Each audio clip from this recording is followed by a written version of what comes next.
Some viewers may find this disturbing. Viewer discretion is advised.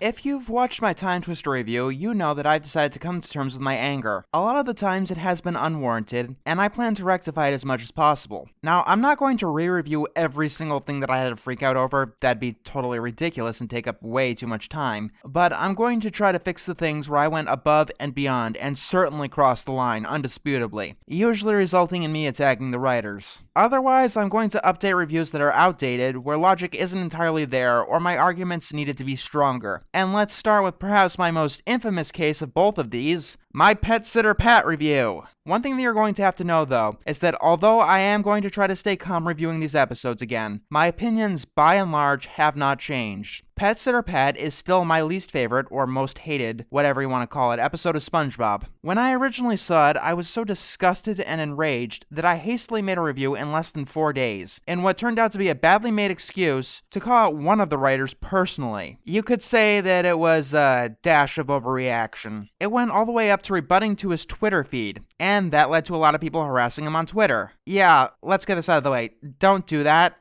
Please don't do that. That's not good, guys. That's bad. I'll talk more about this after the actual review in the interest of being succinct, something I wasn't in the original review. Right now, we've got to talk about what makes this episode personally offensive to me, and dare I say, horrible. This episode has a lot of problems, but there are 3 main ones. The first of these problems is that it's a blatant ripoff to one of the most infamous episodes of the show, A Pal for Gary. You see, to me, no matter what you rip off directly, your product will almost inevitably be worse than what you're ripping off. Keep in mind that this is different than continuing a style, taking inspiration from, or being a homage. The ripoff is blatant, and they're not trying to homage or anything. In A Pal for Gary, SpongeBob gets something to keep Gary company, and it turns into a monster behind his back. It's the same thing here, but much more metaphorical, I'll admit. The monster in this case is Patrick, and that brings us to the other 2 main problems in this episode: Patrick's idiocy and Gary's torment. In A Pal for Gary, SpongeBob's stupidity managed to piss off the most ardent SpongeBob defenders and make it one of the most infamous episodes of the show. In a bizarre attempt to fix the episode, it seems like they moved the stupidity to the character it was more believable in. But in doing this, they ignored the other problem with A Pal for Gary, and made it worse in this episode. In A Pal for Gary, Gary was yelled at and repeatedly scared, but he never seemed to come into physical harm. In this episode, we see Gary's pain. It starts with Patrick opening Gary's food and eating in front of him. Then he thinks it's top priority to give Gary a bath instead of feeding him. He carries Gary under his stinky armpits to the sink, and then fills the drain with snail food, which dissolves. After Gary's been starved, Patrick chases him down with a flamethrower and threatens to dry him off with salt. The joke is that Patrick is so stupid, he nearly killed Gary with his incompetence. Needless to say, I don't find it very funny. Finally, he dries Gary off into this shriveled up thing. How this plot usually works is that the babysitter from hell usually gets the tar beaten out of them in the end, through a good dose of karma or revenge, and it hits all the right catharsis notes. However, here they went way too far with Gary's torment. Yeah, they try to beat up Patrick here and there, but he never shows any sign of pain, so it doesn't work. Slapstick doesn't work if the target isn't in pain. And the ending to the episode, what tends to make or break these plots, is one of the most infuriating segments. SpongeBob comes in to find his house entirely destroyed and doesn't even seem to notice it. Not only that, but Gary is happy too. It's a special kind of insulting. Like, it's one thing to pull away the sheets and say that, look, Gary was never in any real danger, we just played you. But Gary was clearly in danger up to and including his life being threatened, all because Patrick was careless enough to let it happen. It's a special kind of sad that I believe that Patrick would actually do this. Ignoring the pre-movie episode Dumped, where Patrick turned out to be better to Gary than SpongeBob, this is the end result of flanderization. You see, when a character only has one trait that the writers focus on, they tend to make it more and more extreme. Now, to prove that Patrick is still stupid, they need to show us that he's stupid enough to get someone else's pet killed. To add to that, Patrick is indignant to SpongeBob when he's checking up on the snail that's nearly getting killed. It makes it frustrating, to say the least. Patrick is supposed to be one of the good guys on the show, so in each episode he needs to do something likable or get punished for doing something heinous. That's how it worked in pre-movie with Mr. Krabs. That's how most shows work. If you want to have an asshole, fine. You must never let them succeed in their endeavors. Take a look at Eddie from Ed, Edd n Eddy or Ren Howick from Ren and Stimpy. It helps build up sympathy with them. The plot may make more sense than the Pal for Gary, but it's still a bit of a mess. This plot type has been done before, and it has been done well. Someone gets a horrible babysitter. Ignoring the fact that the babysitter is usually a new character that can be fitted to the plot, there is another giant misstep.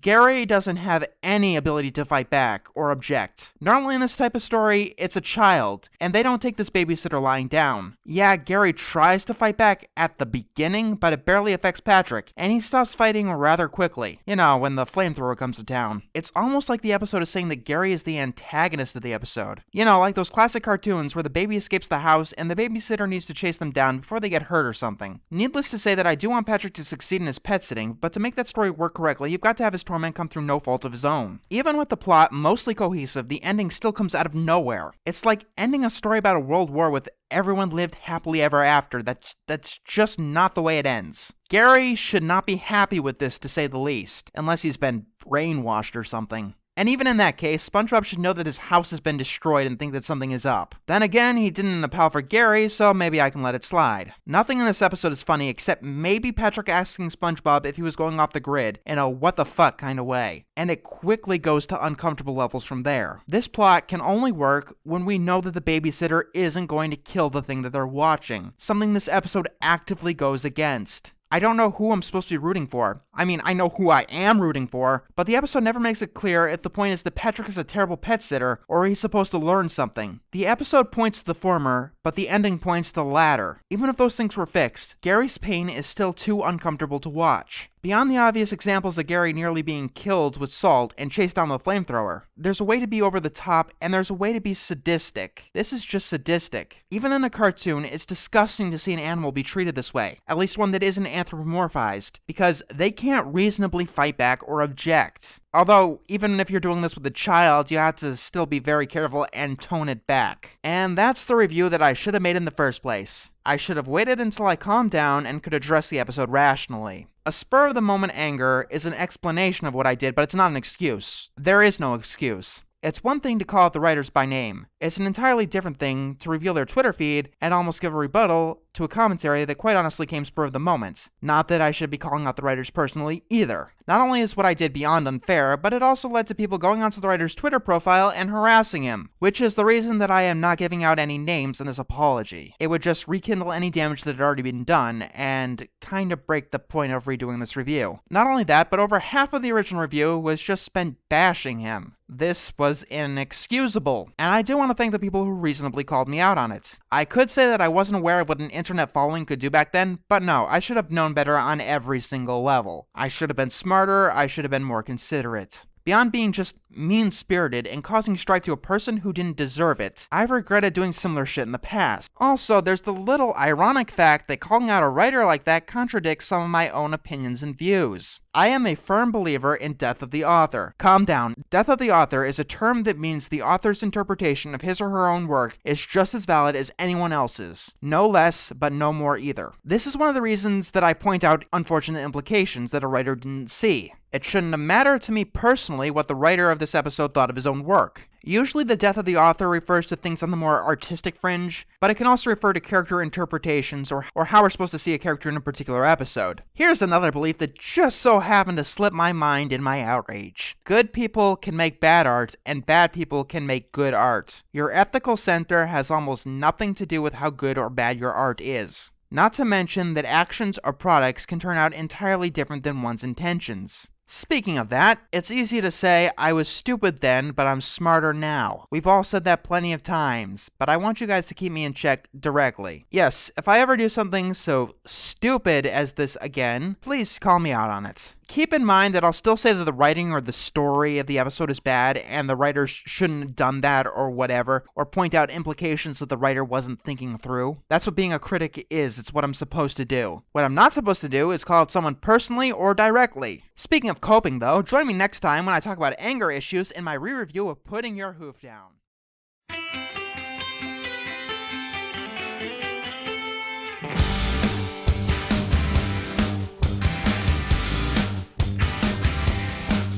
Was a recipe for disaster, a four-course meal of no siree.